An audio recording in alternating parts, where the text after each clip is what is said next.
Hello, my friends. Welcome to Granny B's house. I hope you're having a good day wherever you are. And I just know you're remembering to be kind to all those people around you. Well, Granny B likes to go into the used bookstores and buy books that have already been loved. And this one has been loved a lot. It's pretty beat up. But I want you to know it's such a wonderful, heartwarming story. So here we are in the middle of the hot summer, and I'm going to read a book about Christmas. It just makes me feel cooler to look at all that snow. Okay, Don Freeman is the creator of Corduroy the Bear, but the story is written by B.J. Hennessy, and the pictures are done by Jody Wheeler. So, a Christmas wish for Corduroy. I wonder what this little bear is going to wish for Christmas.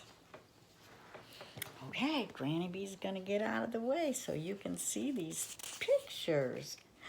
One December afternoon, a toy bear in a big store was just waking up when he heard a mother asking a boy, "Have you decided what you'd like for Christmas yet?"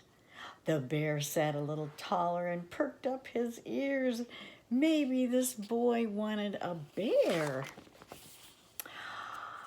But the boy zipped right past him and pointed to a bright, red, shiny fire engine.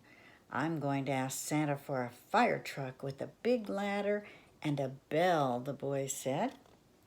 The bear watched sadly as the boy walked away. In the store that afternoon, the book at story time was about Santa and the elves at the North Pole. All the children were excited to make Christmas lists and visit Santa. Maybe I should visit Santa, the bear thought. I could ask him if he knows a girl or a boy who wants a bear. Tonight, I'll go see if I can find him. Just before closing time, a girl stopped right in front of the bear. Maybe she wants a bear, he hoped. But the girl pointed to a doll in a pink dress. "Mommy, look, a pretty Piper doll. This is the doll I'm going to ask Santa to bring me when I see him." "Make sure you put her name on your list, dear," said her mother. "And if you are going to see Santa, we should get you a special outfit." A special outfit? I didn't know I needed a special outfit to see Santa, thought the bear, as he looked at his brown fur. Why, I don't have any clothes at all. And without a name, how can I ever be on anyone's Christmas list? Late that evening, when all the shoppers had gone home, the bear climbed down from his shelf. The store seemed much bigger without any people in it. There were strange shadows everywhere. The bear felt very small. He found a department that sold hats. "Those hats look pretty special," he said. He tried on all kinds of hats, but none of them seemed quite right for a bear who was looking for Santa.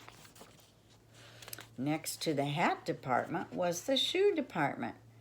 "Oh, a pair of shiny new shoes would make me look special," thought the bear.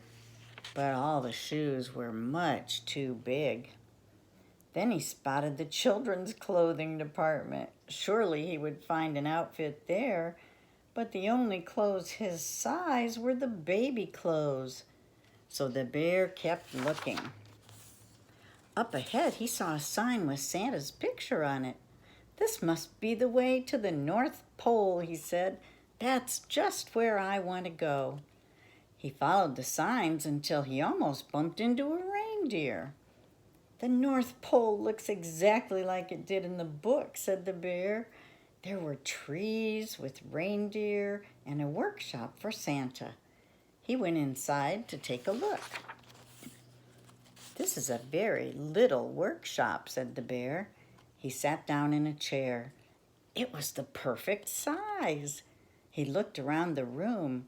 There were small toys, tools, even some elf clothes hanging on the wall. That gave him an idea. First he tried on an elf hat, but his ears were too small. Then he tried on a pair of elf shoes, but his furry bear paws were too big. Finally, he tried on the elf clothes. They fit perfectly. Now, unbuttoning and buttoning anything with bear paws is not easy, and one button almost fell off before the bear finally got the overalls on. These overalls are just the right kind of special for me, thought the bear as he looked at himself in a mirror. Now I'm ready to meet Santa. Then he noticed a big chair nearby. That must be Santa's chair, said the bear. I will wait here, so I will be first in line when Santa comes. Then I can ask him for a little girl or boy to take me home. By now, it was very late, and the bear was very tired. He climbed up onto the chair, and before too long, he was fast asleep. That's exactly where Santa found him the next morning. Well, good morning, little fellow. How did you get up in my chair? Asked Santa. Those are some mighty fine green corduroy overalls you are wearing.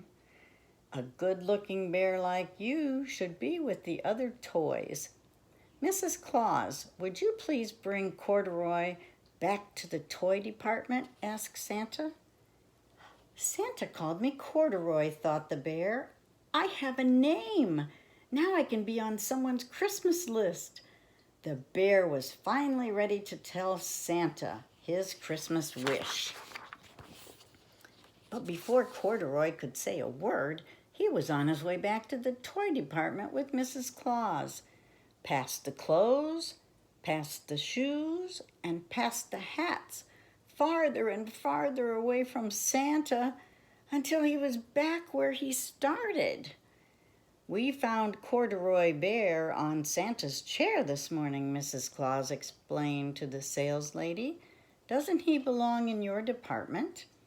The saleslady looked at Corduroy in his new green overalls. You do look familiar, she said, as she put him back on the shelf. That is just where Corduroy Bear was later that day when a mother and daughter walked into the toy department. The little girl stopped and looked straight into Corduroy's bright eyes. Oh, Mommy, she said, look, there's the very bear I've always wanted. Her smile made Corduroy feel more special than all the names and outfits combined. This must be what Christmas feels like, thought Corduroy, and he smiled his best bear smile right back. Oh, how sweet. Corduroy finally has a name, and he has somebody who cares for him. Well, you know what Granny B likes to do. Granny B likes to learn everybody's name. There's something special about calling people by their names. It just makes them feel like you really care if you've taken the time to learn their name and say it back to them with love. So just remember that as you're meeting new people. How wonderful it makes people feel when you recognize them and call them by name and let them know you care. Well, Granny B cares about you a whole lot, and Granny B hopes you'll remember to be kind to all those people around you and learn their names and use their names, because you know that just tells them they're important to you. So you remember, you're important to me, and Granny B loves you a lot. And I hope you'll come back and see me again real soon, and maybe I'll just read you another story, okay? Bye-bye.